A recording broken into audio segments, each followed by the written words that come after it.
It all started with a distress call. On August 7, 2002, at 4:13 a.m., a garbled message was received on an old frequency used in forest camps since the 1980s. It was picked up by an outdated receiver installed in the Clark County Forest Service Dispatch Center in Montana. The signal was weak, as if it was breaking through a thick layer of water, or, as a technician later joked, through someone's land. This is Long Pine Camp. There are three of us left. They, they, then there was only a wheeze, a short silence, and a strange metallic crackle. No one paid any attention to it for the first seconds. The receiver was considered outdated. It was not even checked daily. But one of the duty officers decided to look up the archives. The name Long Pine sent a chill through his chest. He knew the place, a camp that had been closed for more than 20 years after the most mysterious disappearance of children in state history. 23 minutes later, a rescue helicopter took off in the direction of the supposed source of the signal. 6 hours later, a foot patrol set out. 2 days later, the National Guard was mobilized. But there was no one at the camp. Not three, not one. No bodies, no tracks.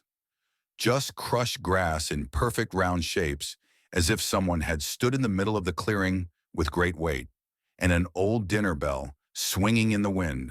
Although there was no wind, people still swear by its ringing that they heard it 5 miles away from the camp. 23 years later, the case was considered closed, kept under a secret classification in the archives of the State Department of Public Safety, until June of 2025, when a man walked into the Missoula County precinct, barefoot, in rags, with empty eyes. There was a dark, ingrained mark on his neck from a camp bracelet. All he said was, "I'm from Camp Long Pine. They let me go. The others didn't." Flashback. Summer 2002. It was a muggy summer in Montana. The temperature rarely dropped below 90 degrees, and even the nights were warm, almost sticky. A fog hung over the forest, as if the earth were exhaling for all it had lived. Camp Long Pine was located in a lowland at the foot of a mountain range, surrounded by pine trees that towered like sentries, hiding everything that went on inside from prying eyes. It was a small camp. 56 teenagers, 8 counselors, a cook, a security guard, and a nurse. All the cabins were wooden, warm, shabby with time, with faded signs with the names of the units: Moose, Owl, Bear, Raven. A wide path paved with river stones led between the houses. In the middle of the camp was a fire pit with a circle of wooden benches and an old flagpole that no one raised anymore. Every day went according to schedule: exercise, breakfast, the river, master classes, lunch, nap time, sports games, dinner, a fire. Everything was like in dozens of other summer camps. But there was one detail that the surviving relatives of the children recalled. The 7th day of the shift was always strange. It seemed to fall out of memory. August 6, 2002 was just like that.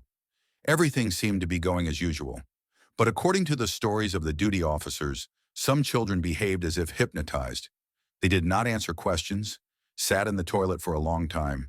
Some stood by the windows and looked into the forest. Nurse Miss Elin Mason wrote in her journal, "More and more often, children complain of the same dreams: darkness, singing, shadows. This morning, 3 woke up in tears. One boy screamed that he saw his leg being pulled from under the bed. Another said he talked to a faceless woman in his sleep. Towards evening, a strong wind began to blow, unseasonably cold. It blew away the tents on the playground, tore down the clothesline, and someone even shouted that he heard whispers coming from the flagpole. The night was especially dark. There was no moon, and no one slept peacefully. The mood in the camp. On the morning of August 7th, the children were tired but silent. No one ate at breakfast. Even the favorite pancakes with strawberry syrup remained untouched. Uncle Ray, the cook, tried to cheer them up.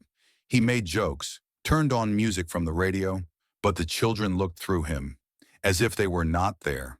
Counselor Zach Manning, the youngest on the staff, started filming everything with an old Sony video camera. He wanted to put together a video memory capsule. But the footage was strange. There were almost no children in the frame, just nature, just shadows. And in one scene, a figure standing by the far cabin, tall, elongated, as if wrapped in a thin sheet. She stands motionless. He did not remember filming this, but it was on film. After dinner, a quiet panic began. One girl, Emma Lawson, said to her friend, "Tonight we are all leaving. She is calling us." The friend laughed. But in the evening, Emma was gone. All that was left of her cabin was an open notebook. On the page was a drawing of a tree hanging upside down, and under it, the word, "Let's go." The last evening, the counselors held a communal fire. It was supposed to distract everyone, to entertain. The camera is on again, recording singing, laughter, conversations, but everything is unnatural. In the slow-motion recording you can hear, the sounds of nature disappear. There is no chirping, no rustling of leaves. All around is a ringing silence. He didn't remember filming it, but it was on tape. After dinner, a quiet panic set in. One girl, Emma Lawson, said to her friend, "We're all leaving tonight. She's calling us."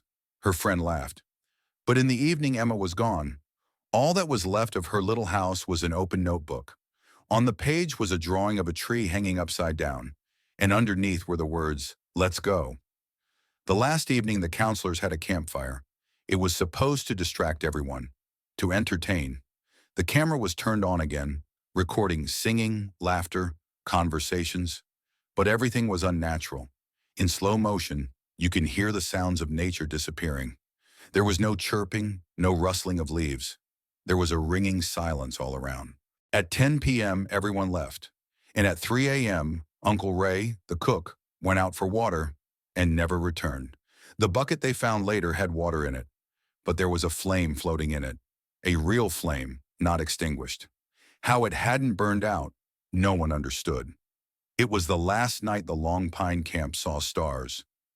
The disappearance. The morning of August 7th. At 7:12, camp guard Bill Hart tried to contact the control room. His voice sounded muffled on the recording, as if he was holding his breath. "I don't understand what's happening. Everything is gone. Everything. The dining hall is empty, the beds are made, the clothes are folded, but there are no people, no children, no adults.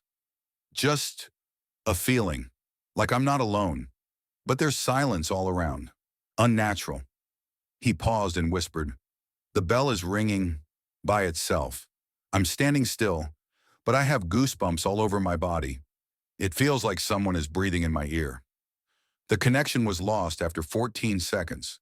The last sound recorded on the tape was a dull thud and a strange scraping sound, like wet cloth being rubbed together. Bill Hart's body was never found. His flashlight was found at the edge of the forest. It was on and lying next to his rosary. Rescuers. 3 hours later, the first 4 rescuers arrived on the scene. They entered the camp and immediately sensed something was wrong. One of them, an experienced forester named Daryl Quinn, would later say, "It wasn't fear, it was impossibility, like I was standing where I shouldn't be." Everything was in place: sleeping bags, mugs, books, toys. Even music was playing from one of the cabins, a cassette player with a recording of 80 songs. There was dust on the windows, but not a single fingerprint. The floors were washed, the doors were closed, not a single torn object. The only strange thing was that above each bed, on the ceiling, there were names scratched, the same ones that were on the children's bracelets. The handwriting is not a child's. Deep scratches, left, judging by the analysis, by a metal object. But there were no such objects in the camp. The only one found 2 days later, on the I-90, a truck driver noticed a teenager walking barefoot. He was pale. His skin seemed translucent. On his wrist was a camp bracelet. Name Oliver Mills. He did not speak.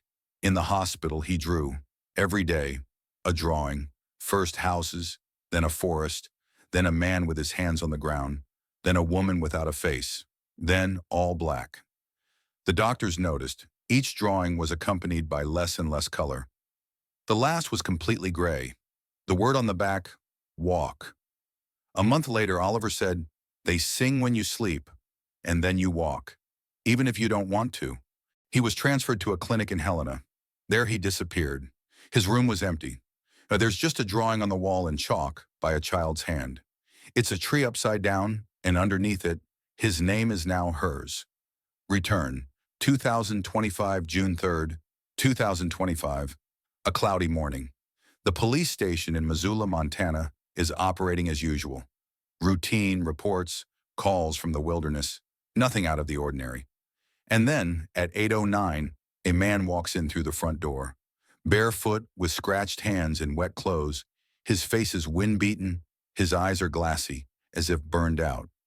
He approaches the counter silently and whispers, "I'm from Camp Long Pine. They let me go.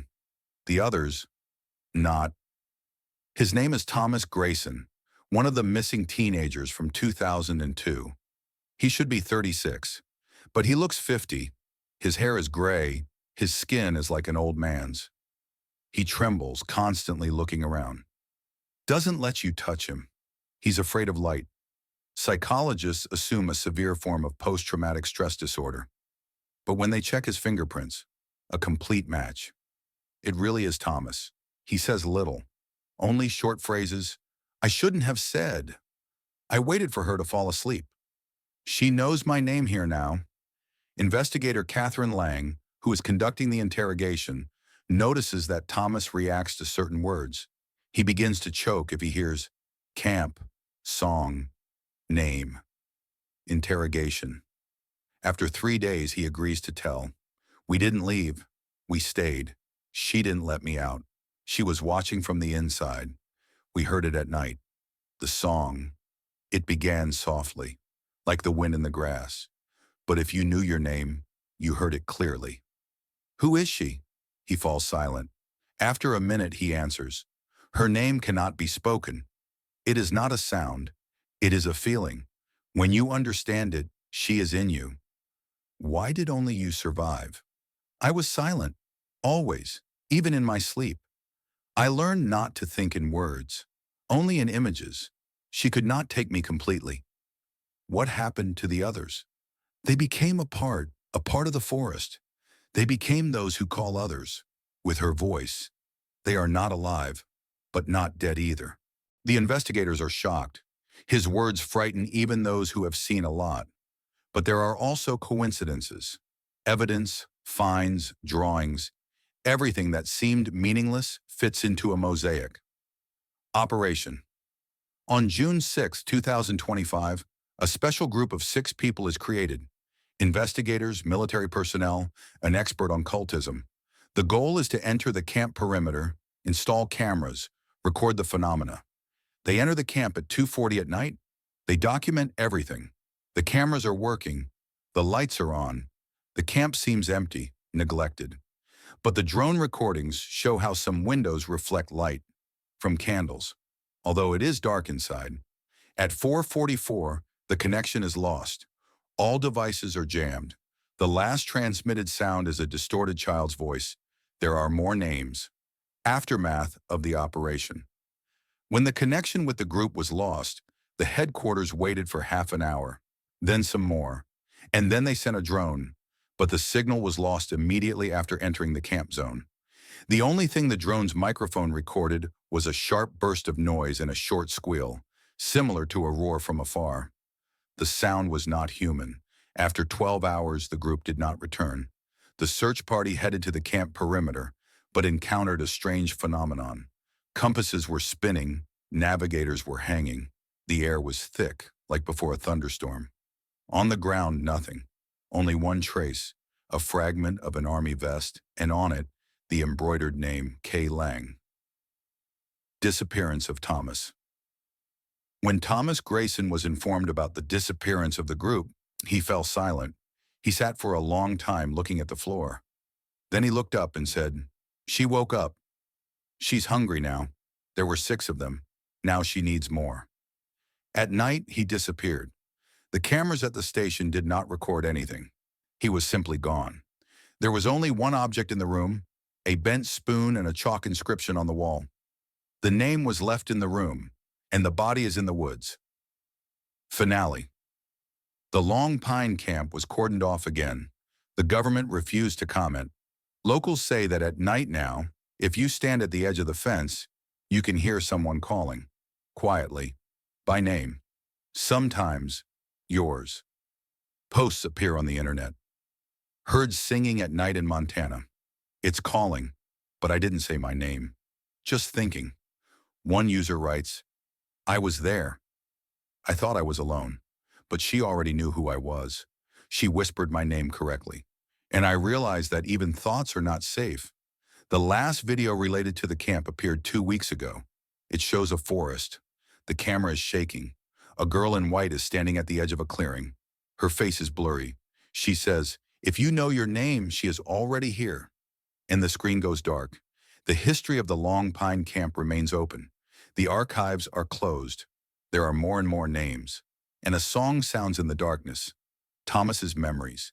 When Thomas was still talking, he once said that in the first days after the children disappeared, no one understood what was happening. Everyone thought it was a prank or a quest. But after a day, it became clear this was not a game. On the third day, our voices were taken away. We could not speak, only whisper. Anyone who tried to scream began to cough up blood. Then, silence. He said that time passed differently.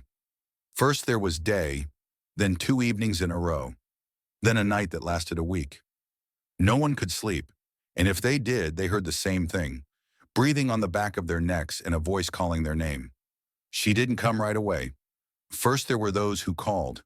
They were like us, but not us, empty, smooth, without eyes. They stood by the window and simply repeated our name until there was silence, and then they disappeared, together with the one they called. Diaries found later in one of the underground rooms of the camp.